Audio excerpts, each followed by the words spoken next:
Sahi po ay pinamagatan natin ng do not pursue riches but pursue God. So, hindi po natin hahabulin ang kayamanan.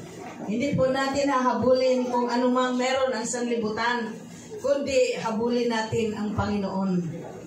Unahin natin ang Panginoon kasi sabi niya sa salita niya sa Matthew 6:33, seek first the kingdom of God and His righteousness, and all these things shall be added unto you. So unahin natin, hanapin ang kaharian at ang righteousness, ang katuwiran ng Panginoon, at ang lahat ng bagay na ating hinahanap ay ibibigay niya sa atin. So yan po ay napatunayan doon sa Revelation ng Panginoon kay Mary Baxter. Sabi niya, ang aking mga anak, grabing hanap ng mga pagpapala ng riches. Hindi nila alam ako ang may-ari ng riches. Hallelujah! So, praise God. Ang ating pong mensahe ay makikita sa Luke 12, verses 15 to 21 about the rich fool. Mayaman, pero buang. Hallelujah. Mayaman, pero hangal. The rich fool. In verse 15, sabi niya, take heed and beware of covetousness, for man's life consisteth not in the abundance of the things which he possesseth. Hallelujah. Kailangan tayo ay maging vigilant at guardiyahan natin ang ating mga sarili against covetousness. Covetousness sa Tagalog ay kasakiman. Hallelujah! Praise God! At ang covetousness po sa Colossians 3:5 ay idolatry. Pag yan na ang ating hahabulin, maging Diyos-Diyusan na po natin. Kung hanap tayo ng kayamanan at maging covetous na tayo, ay magiging idolatros na tayo. Christian, hindi nagsamba ng Diyos-Diyusan, pero ang matinding Diyos-Diyusan yung ating kasakiman. Hallelujah! Guard our hearts. Kailangan guardyahan natin ang ating mga puso. Kasi kung anuman, kung saan ang ating kayamanan, nandoon din ang ating mga puso. Hallelujah! Okay. We are all under attack from covetousness. We must protect ourselves from it. Hallelujah. Lahat po tayo, kahit sino, hindi lang po para sa amin to, para po sa atin lahat. Hallelujah. We are all under attack from covetousness. We must protect ourselves from it. Kasakiman. Hallelujah. Merong illustration. A covetous man is like a dog at his master's table, swalloweth the whole meat he casteth him without any pleasure, gaping still for the next morsel. Diba? Pag kumakain ka, hagisan mo yung aso ng yung kinakain. Lalamunin niya agad dyan, sasakmalin niya agad, tapos yung mata niya nakatingin sa'yo. So, hindi niya na-enjoy yung binigay na una. Kasi gusto pa niya ng kasunod. Ng more. Oo. Lalo na kung dalawa sila or maraming aso. At may pusa ka pang kasama. Hallelujah. The more na hahangarin niya kung anong meron pa doon sa unahan kaysa sa kanyang hinahawakan. Sa mga Bisaya, ang baboy naglugdog tae, mangita pagtae. So, maunay covetousness at kasakiman. Ang baboy daw na nagsunong na ng ibak, pagkatapos naghahanap pa ng more. Hallelujah. Praise God. Kailangan kung anong meron tayo, i-enjoy po natin. Hindi po natin sakmalin agad at hindi na natin naramdaman. Hindi na natin nalasap kung anong meron ka. Dahil hinahanap mo pa kung anong meron yung iba. Ay, praise the Lord. Hallelujah. So, praise God. Katulad ng taong may asawa na, tumitingin pa sa iba. Ang sarap bulagan. That is covetousness. Kasakiman. At alam mong may asawa ginusto mo pa, sarap din. Hallelujah. Great possessions are generally accompanied with pride. Pag may marami ka na, ito ay tutus up sa'yo, magiging proud ka na. Hallelujah. Idleness and luxury. And these are the greatest enemies to salvation. Yan po ang mga kaaway ng ating kaligtasan. Hallelujah. Kasi lumalaki na ang ulo pag tayo ay merong maling kayamanan. Sabi pa doon sa nabasa ko, baka hindi yan galing sa Panginoon yung kayamanan na yan, kung bakit tayo po ay nasira. Hallelujah. For a man's life consisted not in the abundance of the things which he possessed. Hindi po ang ating buhay kumikilos or hindi po tayo nabubuhay kung anong meron tayo. Ang Panginoon po ang ating buhay. Amen. Hallelujah. In verse 16, and he spake a parable unto them, saying, the ground of a certain man brought forth plentifully. So, in verse 16, nag-umpisa na ang Panginoon sa kanyang parable, sa kanyang talinghaga. Doon sa maraming tao. Kasi ito ay chapter 12, nagka-stampede na sila, nagkaapak-apakan na sila dahil sa dami ng mga tao na naghahanap kay Jesus at gustong makinig kay Jesus.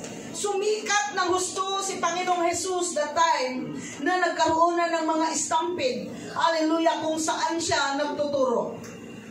Sinabi niya, kasi merong unang incident nito na yung isang tao nagsabi, Panginoon, pakisabi naman doon sa aking kapatid na hatiin na yung aming inheritance. Sabi ng Panginoon, huwag niyo akong gawing tagahati ng inyong kayamanan. Kaya ito, ginawa ng Panginoon itong mensaheng ito. Na umusbong na pangangailangan noong taong greedy. Istorya ng Panginoon, yung isang tao daw, may kanyang taniman or may kanyang lupain na napaka-fertile, good ground, and brought forth plentifully. So, ang ganda ng kanyang harvest. The man in Jesus' parable was blessed with fertile ground. We can assume that by adding hard work to a fertile ground, it results of plenty or abundant harvest. So, kung maganda ang lupa, tapos masipag ang tao or masipag ang may-ari, naku, yayaman po ang tao. Pero kahit anong ganda ng lupa, kahit anong ganda ng paligid, kahit anong ganda ng chance, hallelujah, meron kang opportunity, pero tamad, walang mangyayari. Pero itong taong to, nag-timing talaga yung good ground at saka yung kanyang pagka-industrious. Napakasipag. Okay. And then in verse 17, he thought within himself, nag-isip siya, saying, what shall I do? Because I have no room where to bestow my fruits. His trouble and anxiety were reflected by the words, what shall I do? So, kanyang problema, kanyang mga hinanaing sa kanyang isip, sinabi niya, lumabas sa kanyang bibig, ano kayang gagawin ko? Hallelujah! I have no room to store my crops. So, people think that to be rich means to be free from anxiety. So, kung tayo ay mahirap, ang iniisip natin, hallelujah, ang kayamanan, ang magsusolve ng aking problema lahat.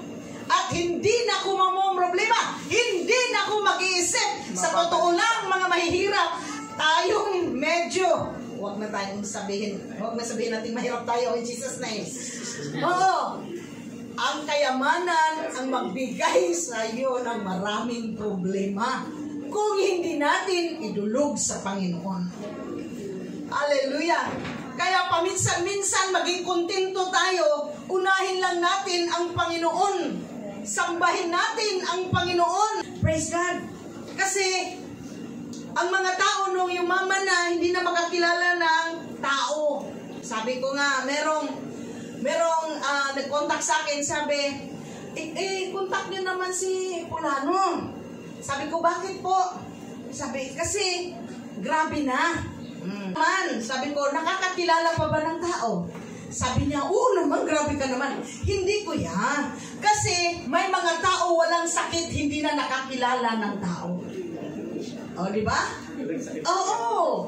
Hallelujah. Pag medyo iba na, pag nagkasala na yan, magtaka ka, hindi na makakakilala sa'yo.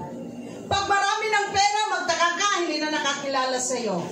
Hallelujah. Tayo din naman, upang kilalanin tayo, pag bumisita tayo doon sa yumaman na, huwag kang mag-isip ng ganun.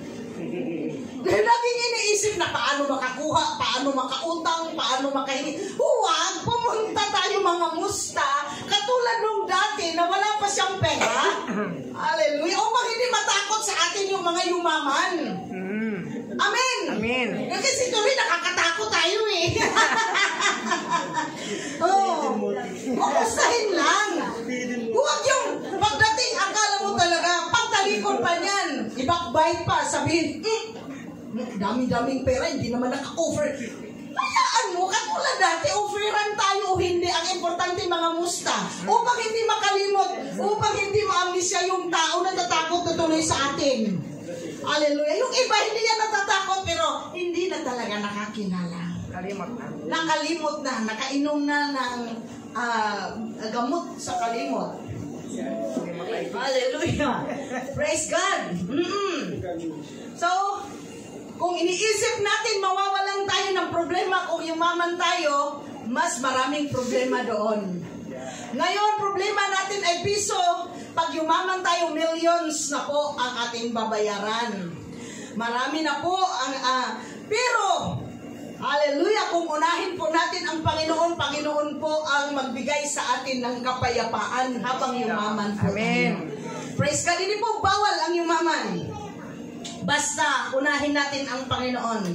Tingnan natin, hallelujah, yung ginawa, what shall I do? I have no room to store my crops.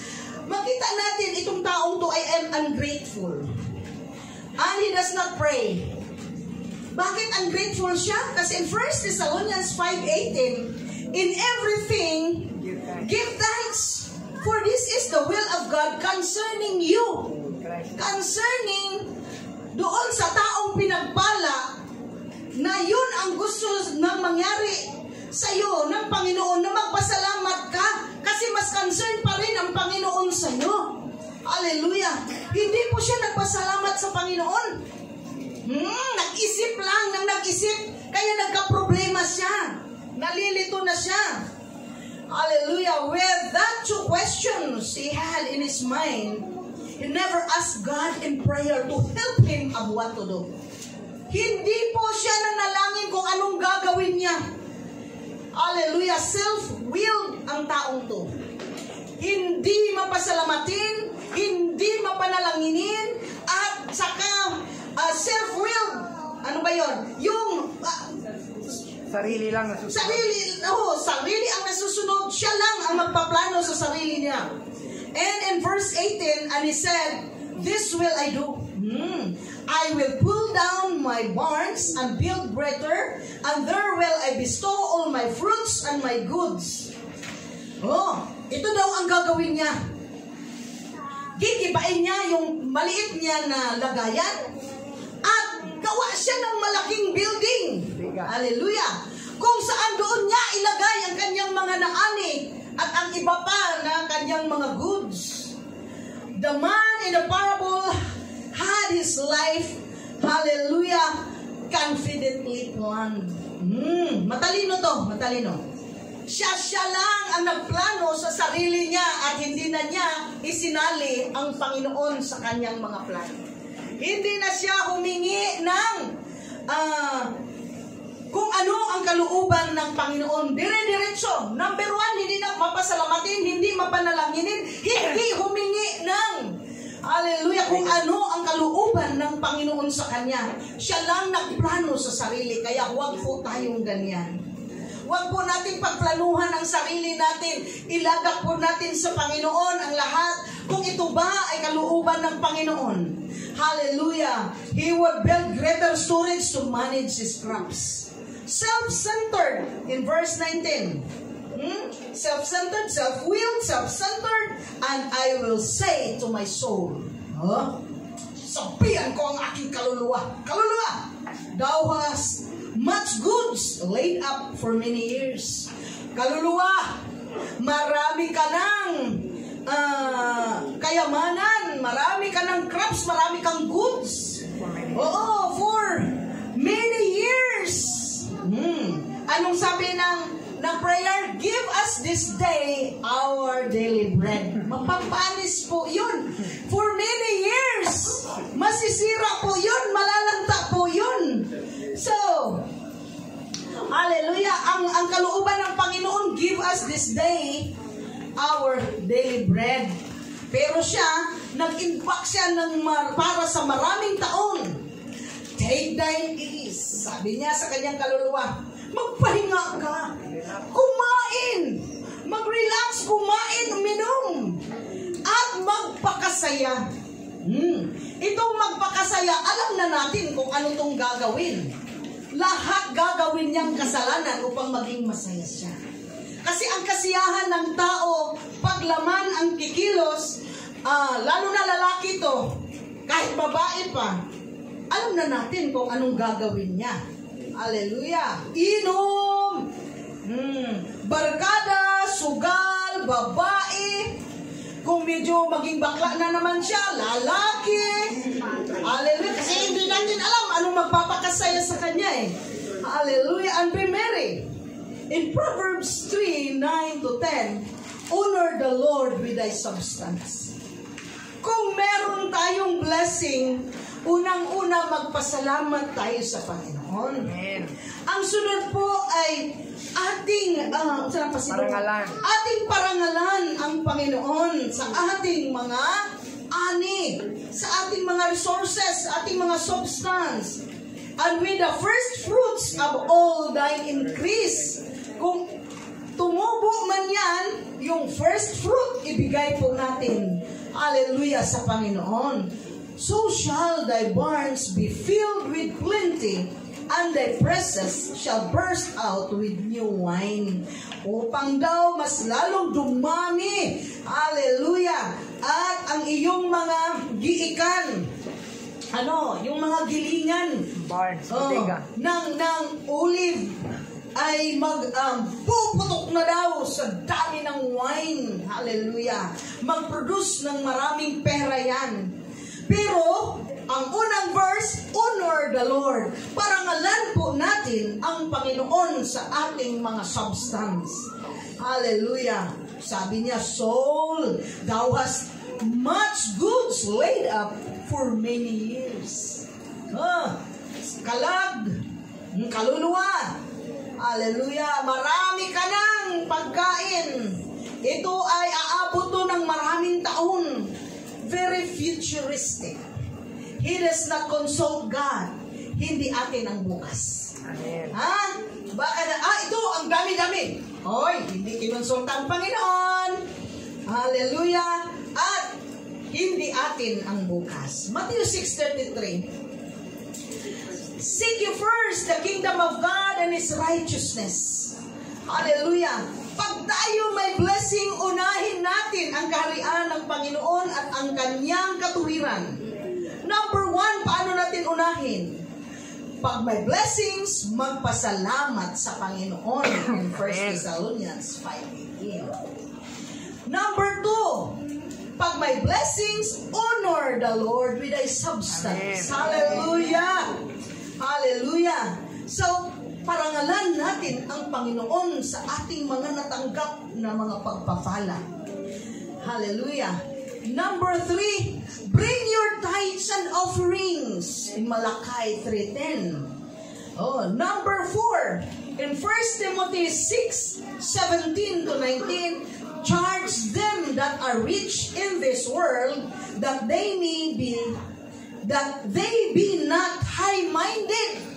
Pag marami ka pa lang, marami kang blessing, wag lumaki ang ulo, nor trust in uncertain riches. Hindi maging hambog at hindi natin ilagak ang ating tiwala sa uncertain riches. Uncertain yan. At hindi po tayo magtiwala kung anong meron tayo. Kung meron tayo, praise God, pero sa langit pa rin tayo, sa Panginoon pa rin tayo magtitiwala. Amen. Amen. Hallelujah. Hindi po bawal ang yumaman. Hindi po mali ang magsikap. Pero yung ating tiwala ay sa Panginoon. Amen. Hallelujah. Hindi po, kanang halot. Ano ba yung halot? Hindi po madamot ang Panginoon natin. Akala kasi ng tao, kukuhanan sila ng Panginoon. Hindi po tayo kukuhanan ng Panginoon. The more we serve, the more God will provide. Amen. Hallelujah. Amen. Oh, blessed be your holy name, O Lord God. Pag yumaman, hindi dapat lumaki ang ulo, hindi magiging hambog, at hindi magtiwala sa kayamanan, but in the living God. Sabi yan ng 1 Timothy 6:17-19. Sa Panginoon po tayo umasa, who giveth us richly all things to enjoy. Ay, may enjoyment naman pala. Amen. Akala natin kaya gusto natin tayo ang mag-enjoy. Hindi natin alam, ang Panginoon pala, gusto niyang mag-enjoy tayo. Amen. Hindi po killjoy ang Panginoon. Yes. Let us just serve God. Amen. Hindi po killjoy ang Panginoon. Ma-enjoy po natin ang paglilingkod sa Kanya. Yung hindi natin narating, hindi natin naabot, maaabot natin. Amen. Yung hindi natin nakamtan, makakamtan po natin. Basta siya po, hallelujah, ang ating aasahan. Praise God, hallelujah. In verse 18, they do good that they be rich in good works, ready to distribute. Nako, dapat ready to distribute. Willing to communicate. So, hindi pala stiff-necked. Hindi amnesia. Hindi pala amnesia. Oh, willing to distribute. Ready to distribute, willing to communicate. Hindi pala yung kahit walang sakit, hindi na nangingilala ng tao.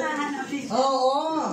Kaya nga sabi ko, kuya, excuse mo na, nakakakilala pa ba yan? Sabi niya, oo naman, bakit hindi? Ay, hindi kasi, may nakita kasi ako, hindi na nakakilala, walang sakit eh. Be willing to communicate. Hallelujah. Naku, may magtanong. Sagutin natin.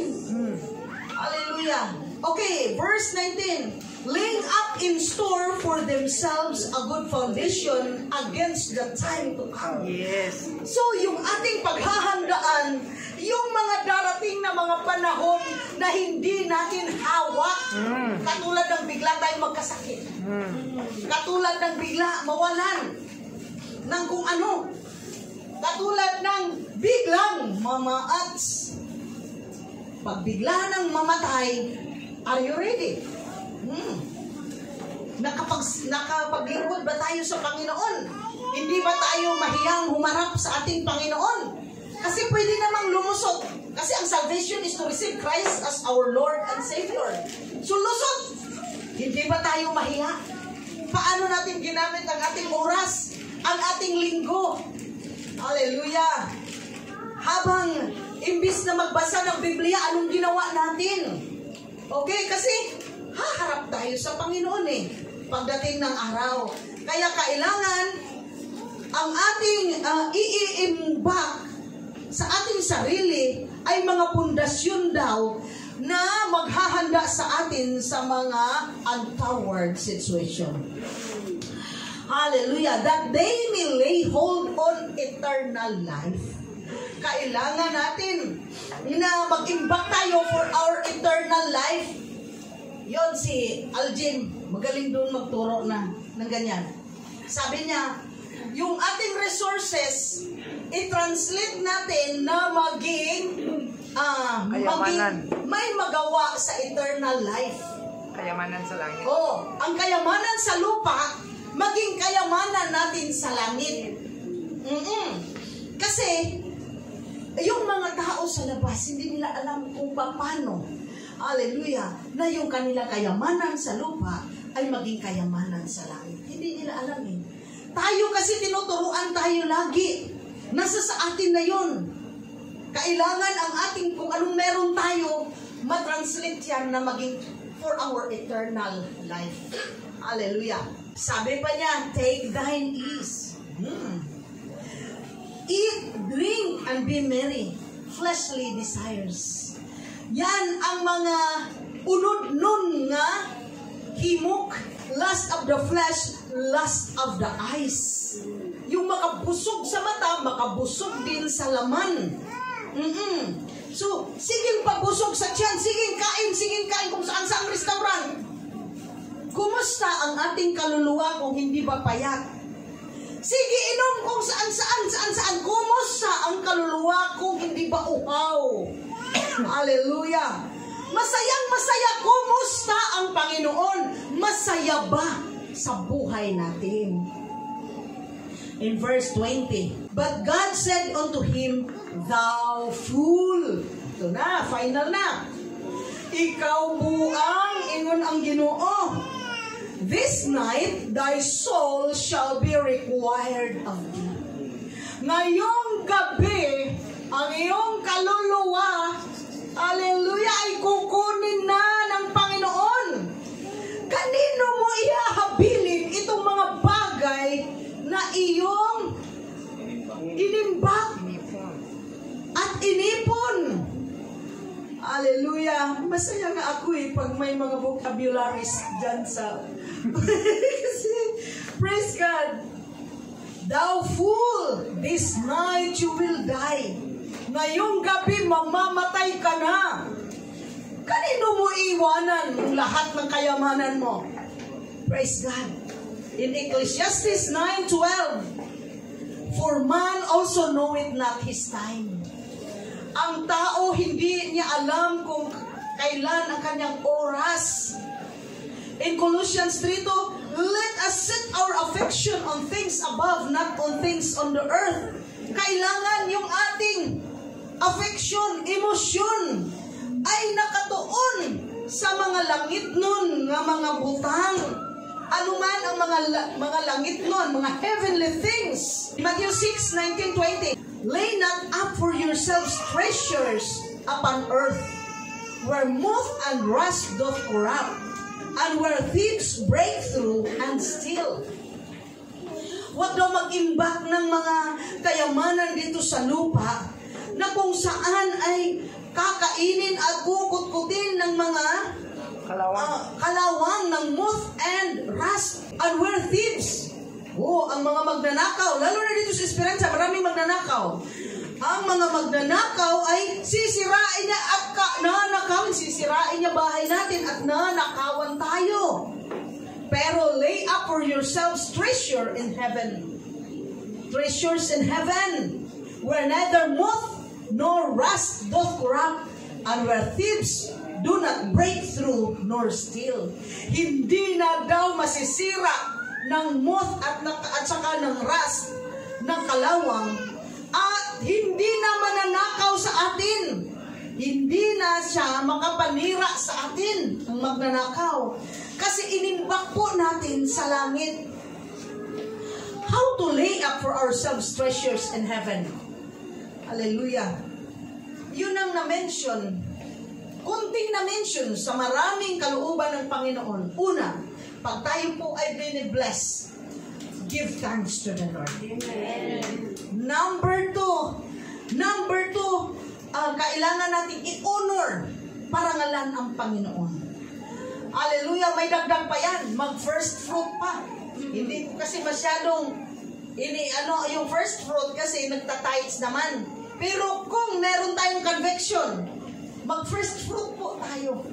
Anong ibig sabihin ng first fruit? Halimbawa, yung iyong salary is 10,000, biglang naging 11,000. Yung 1,000 na yan, na gumawa na naging 11 yung sahod, ibigay mo sa Panginoon yung 1,000. Yung pagka, plus sa tithes pa. So, ang laking bawas, no? Pero next month, hindi na first fruit yun, second fruit na. Sa'yo na yun. Tithes na lang. Kasi tithes ang meron palagi. Siguro yung iba dito nagtaka, bakit binibless yung iba? Ay, nagtatites yan sila. Bakit sila nagtatites? Maganda sila kasi marami silang pera. Mas maganda mag-tites kung konti lang ang pera. Yun talagang masasabi ko. Kasi kung ang iyong income ay 100 lang sa isang linggo, 10 pesos lang po ang tithes mo, mas magaan sa loob. Pag yan i-increase ng Panginoon, maging 550 pesos na po ang iyong tithes. Pag ikaw maging faithful, maging 10,000 na ang iyong income, 1,000 na po, masakit na po iyon. Yung iba tumitigil noong blines na sila. Tumigil na din ang blessing nila. Hindi naman tumigil. Mas lalo kaming lumaki ang aming sahod. Kumusta ang mga anak mo? Matalino pa ba? Pwedeng matalino pero hindi ginamit ang katalinuhan. Pwedeng matalino pero ayaw mag-aral. Glory to God sa ating mga kabataan. Ginawang matatalino ng Panginoon. Amen. Hallelujah. Gusto mo ba ng magandang kinabukasan? Hindi natatapos doon sa pag-aaral. May magandang kinabukasan ba yun? Alam nga naman, pag-graduate, okay na yun? Okay ba yun? May mga graduate ka, walang sahod? Sahod yun. Negosyo. Kayon. Okay ba yun hanggang graduation ka lang? Ano ka itsura natin yan? Kilos. Galaw. Graduate ka, magna cum laude. Tapos hindi nagtatrabaho. Ano ngayon? Yung congratulations namin natapos sa isang buwan. Kasi, no graduation, hallelujah, hallelujah. Sige, congrats. Halik, embrace. Hallelujah, congratulations. Kinabukasan, hindi na nagtrabaho. 2 taon na walang trabaho. Wala nang mag-congratulate sa'yo. Utang na loob. Trabahuan po natin yung pagpapala na ibinigay ng Panginoon sa atin. Amen. Yan na ang pagpapala. Nakauntan mo na, graduate ka na. Huwag na pairalin yung katamaran. Huwag na pairalin yung pride. Magpakumbaba. Bakit? Ang first job, pag bata pa po tayo po yung sa chest ba, yung phone. Tayo po yung ganun-ganon. Sige lang, ikaw naman yung pinakabata eh. Punta ka dito. Katagalan, tatanda ka rin dyan. Ikaw na supervisor. Amen. Hallelujah. Kasi, lilipas nga ang lahat. At maging supervisor ka. Hindi mo lang alam maging CEO ka. Ako na-fascinate doon sa aking kaklase. Pero matalino yun ha. Pero cum laude lang siya. Alam mo na, ang cum laude matalino na yun. Nakadalawang pagka-president na siya sa university na malalaki sa Leyte. Kaklase ko yun. Katunggali ko pa yun sa declamation. Natural, talo ako. Siya pa naman yung aking kagyera. Praise God. Siya yung naging president ng 6 years doon sa Southern Leyte State University. Ngayon nasa VSU, Visayas State University. Mas malaki na. At mas maganda pa. Hallelujah. Mas prestigious. Siya ngayon ang nanalo. Ganon gamitin natin kung anong meron tayo. Successful na ko.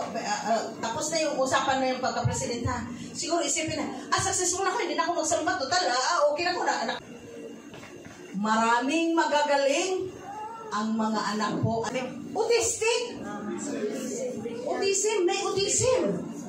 Hala, nakakatakot. Kaya kailangan talaga nating maglingkod sa Panginoon. Kasi habang maliit pa yung mga bata, ay hindi natin alam autistic ba yan o hindi. Oy, mga nanay, mga tatay, matakot tayo. Hindi kasi ang pinag-uusapan sa bahay natin. Hindi kasi natin alam yan. So dito maririnig nyo sa buha yung pastora. Hallelujah. Kasi hindi natin kilala nung maliliit pa. Paglaki pala, ay naku, kulang pala yung pag-iisip. Kaya kailangan natin idulog lagi sa Panginoon sa paglilingkod natin ang ating mga anak. Kasi yung desire ng puso natin, para lang sa mga anak natin. Ipag-pray natin. Huwag kang kuya, Christian na kaming lahat. Walang pray. Tingnan natin kung masaya tayo. Sabi pa, oo, na okay naman kasi pinagpala naman talaga na kami. Praise God sa pagpapala. Are you sure? Kasi hindi pa tapos ang laban eh. Hindi pa tapos ang laban. Ako hanggang ngayon pinagpipray ko pa. Nagdagdag na tuloy kasi may 3 apo. Kahit na sa malayo silang pinagpipray ko halos araw-araw. Kasi natatakot ako kung anong mangyari sa bukas. Dahil may demonyo eh. Pag matol pa sa Bisay, maglugak-lugak ka. Baka pasukin. Naintindihan? Amen. Kung hindi natin ginagawa yan, gawin na natin bukas. Amen. Amen. Kailangan nating gawin ang kalooban ng Panginoon. Magsamba, magbasa ng Biblia, manalangin, mag-tithes, magpasalamat sa Panginoon, mag-pray. Ang dami nating dapat gawin. Ay, busy ako, pastora. Sige, magbisi-bisihan ka dyan. Sa'yo din naman ang balik, hindi akin. Kasi halimbawa, ayaw mong sumunod sa salita ng Panginoon, kami patuloy eh. Hanggang sa ayaw mo nang magsimbahay, hanggang sa walang-wala ka na, patuloy pa din kami. Di na pag-iwanan ka. Paglingon, saan ka na? Ang nangyari? Naiwan po. Huwag po tayong magpaiwan sa mga panalangin at sa salita ng Panginoon. Hallelujah. In Luke 12:21, because so is he who lay up treasure for himself and is not rich towards God. Dito na po mag-conclude ang ating mensahe. Na sige ipon, sige imbak ng kayamanan para sa sarili, pero hindi daw siya mayaman sa Panginoon. Ang kailangan ng Panginoon, maging mayaman tayo sa Kanya. Kasi ibibigay niya. Seek first the kingdom of God and His righteousness, and all these things shall be added unto you. Lahat. Kahit pa barko, ibigay ng Panginoon siya. Kahit pa aeroplano. Ang problema, marami nang binigyan ng aeroplano ang Panginoon. Bumagsak din. Kaya minsan, naisip ko na rin, Panginoon, okay na rin lang din ako ng ganito. Naisip ko na din yan kasi, total, may edad na yun. Okay na lang din ako ng ganito. Mas importante na sa langit talaga ako, Panginoon. Nakakapagod mag-design ng aeroplano at barko. Yan, magdadrive. Hallelujah. Pero kung maabot mo yan sa iyong desire, ibigayan ng Panginoon. Be careful kung magkaroon ka na ng jet plane. Alam nyo na ang nangyari sa jet plane at sa helicopter. Be careful. Kayang-kayang ibigay ng Panginoon sa atin. Amen. Kaso lang, kailangan hindi daw high-minded. At yung trust natin hindi doon sa uncertain. Helicopter, uncertain riches yan. Jet plane, uncertain riches yan. Bakit? Isang ihip lang ng Panginoon. Ay nako, lipad yan diretso, buloso. Isang bagyo lang yan, hindi na, wala na, patay, pati ang magsakay. Kaya, ang Panginoon lang talaga, ang ating kaluluwa talaga, ang totoong kayamanan na punuin natin upang kalusot tayo.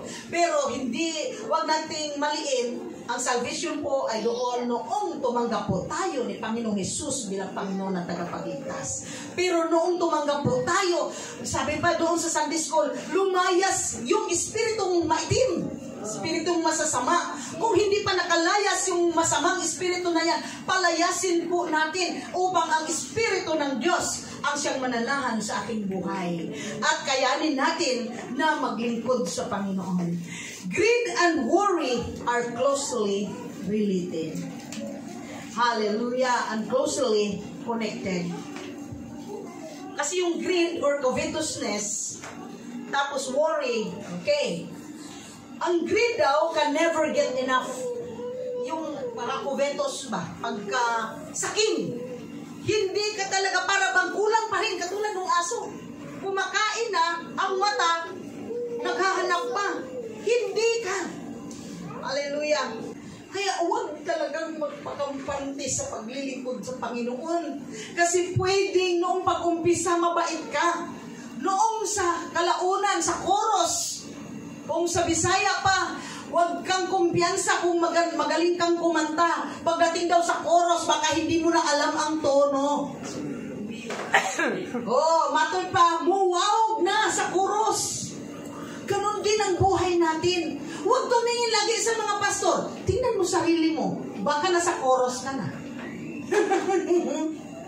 Kasi, bawat isa Bawat isa. Hallelujah. Ano mang makita natin, don't be discouraged. Huwag tayo, patuloy tayo sa paglilingkod sa Panginoon.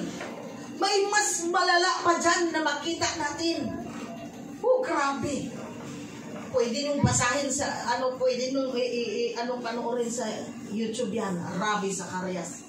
Napakagandang testimony niya, napakaganda. Hanggang sa gumanon-ganon na yung testimony niya. Hanggang sa inunahan na lang yung warrant of arrest ng Panginoon. Namatay siya. Hallelujah. Kailangan natin paglingkuran ng Panginoon at saka be careful sa buhay natin. Kasi ang covetousness daw or greed or kasakiman, hindi yan siya mabubusog. Laging kulang. At ang worry naman ay laging takot na hindi mabubusog. Worry is afraid.